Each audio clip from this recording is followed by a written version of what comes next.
E aí, gente, eu vou mostrar pra vocês. Finalmente ele conseguiu derrotar o Kaido. Ele vai ser o rei dos piratas. Ele vai revolucionar este mundo. O Luffy vai mudar a história para sempre. Ou pelo menos é o que todo mundo pensava.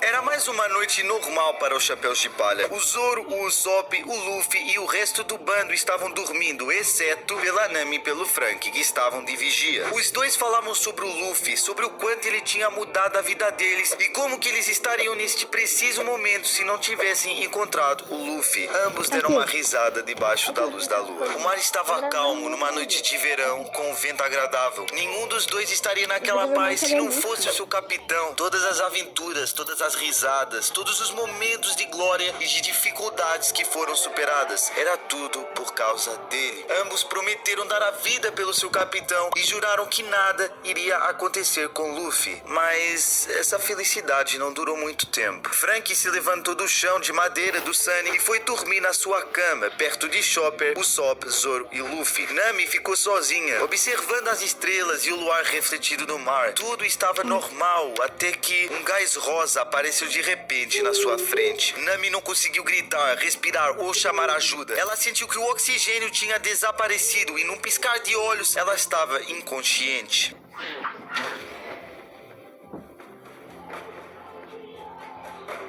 Algumas horas depois, toda a tripulação acorda com gritos extremamente agudos, combinados com um choro desesperante. Era Chopper. Ele tinha procurado por Luffy por todo o navio, mas parecia que ele tinha simplesmente desaparecido. Enquanto a tripulação estava em choque, procurando por uma resposta e por uma solução, um jornal caiu do céu e foi lá que a tripulação dos Chapéus de Palha encontraram a resposta para o desaparecimento do Luffy. O seu desaparecimento não tinha sido coincidência. Ele não tinha simplesmente se perdido, nem tinha ido em nenhuma aventura idiota. O governo mundial avisou para o mundo que ia executar publicamente o capitão dos Chapéus de Palha. O governo tinha ordenado a marinha para capturar Luffy e eles esperaram até estar todo mundo dormindo e até usaram um gás feito pelo Caesar Clown para adormecer a Nami. A decisão da tripulação foi rápida. Nenhum deles pensou sequer duas vezes. O que eles tinham de fazer era óbvio.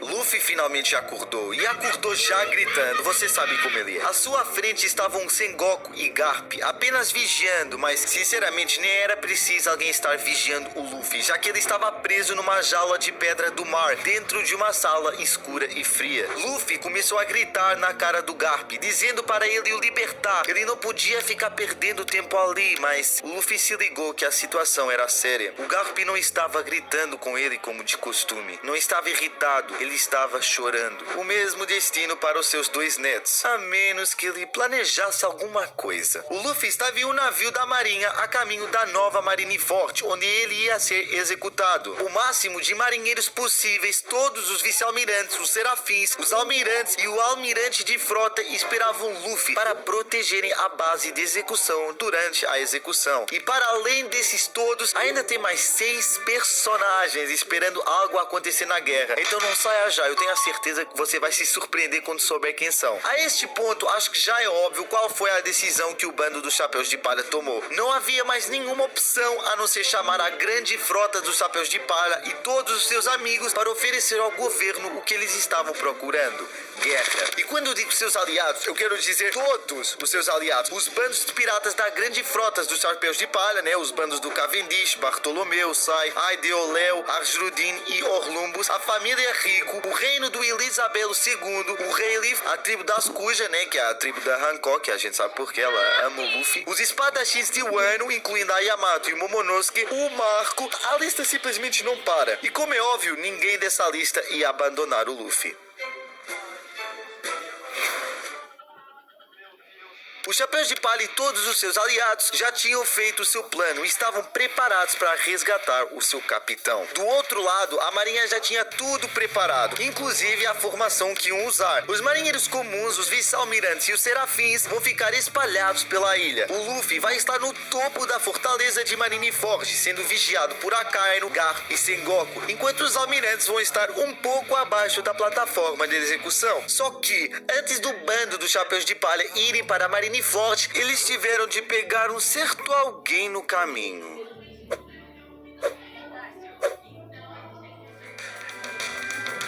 E finalmente chegou o dia. Com o mundo todo assistindo, os Chapéus de Palha chegam no campo de batalha, junto com o Sabo, e formam uma linha na parte da frente do navio. Eles estavam determinados a salvar o Luffy. E obviamente que a marinha não recebeu eles com flores e carinho, né? Começaram a chover balas de canhão sobre o navio dos Chapéus de Palha, e Aramaki envia uma tonelada de vinhas para prender o navio. Zoro e Sanji defendem o navio das balas de canhão, e Sabo queima as vinhas de Aramaki com os poderes da Mera Mera no Mi. Com isso, começa a primeira batalha da nova Marineford, Sabo versus Aramaki. Em troca das balas de canhão, o Frank atira o canhão Gaon direto nos almirantes, mas assim como na antiga Marineford, eles bloqueiam facilmente a explosão. Os Chapéus de Palha saem do navio e são imediatamente encontrados por S-Rock e S-Flamingo. Zoro e Sanji enfrentam esses serafins, enquanto os outros Chapéus de Palha começam a lutar contra os vice-almirantes e contra os serafins, né, avançando na direção do Luffy. Mas você lembra que eles não estão sozinhos nessa luta, não é verdade? Antes da batalha, os Chapéus de Palha e a sua grande frota se reuniram para fazer um plano de ataque. E agora que o Sunny chegou na fortaleza, os capitães que são aliados do Luffy se juntam à batalha, se espalhando para assumir as outras forças principais da marinha. Mas as coisas não estão indo muito bem. Balas de canhão chovem sobre a grande frota, os aliados do Luffy sofrem muitas explosões de laser dos serafins, e tudo o que Luffy pode fazer é encorajar os seus aliados e insultar a marinha. E em cima disso tudo, a marinha lança a sua primeira armadilha.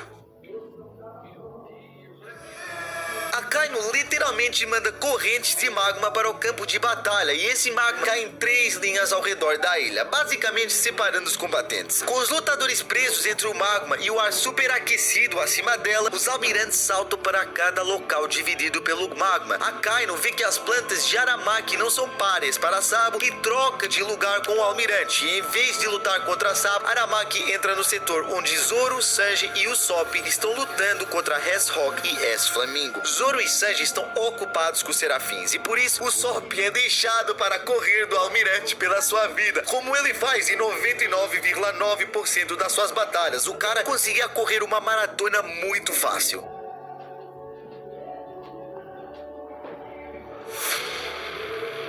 Do outro lado da ilha, Fujitória parece estar mais preocupada em salvar vidas do que em atacar Nami, Frank e Chopper, mas a vida não tá fácil para esses três, já que eles têm que enfrentar S-Shark e S-Croc. E isso tudo deixa Kizaru completamente livre para liberar bombas de luz por todo o campo de batalha. Sim, você está correto. As coisas não estão nada boas para os Chapéus de Palha, mas felizmente há mais aliados no caminho. De repente, uma enorme explosão é disparada das nuvens, destruindo todos os canhões de um lado da fortaleza, causada por Momonosuke, que veio junto com Yamato e Marco. O Momo continua a explodir a fortaleza até que Kizaru vem enfrentá-los. Assim, o Momo é um alvo fácil.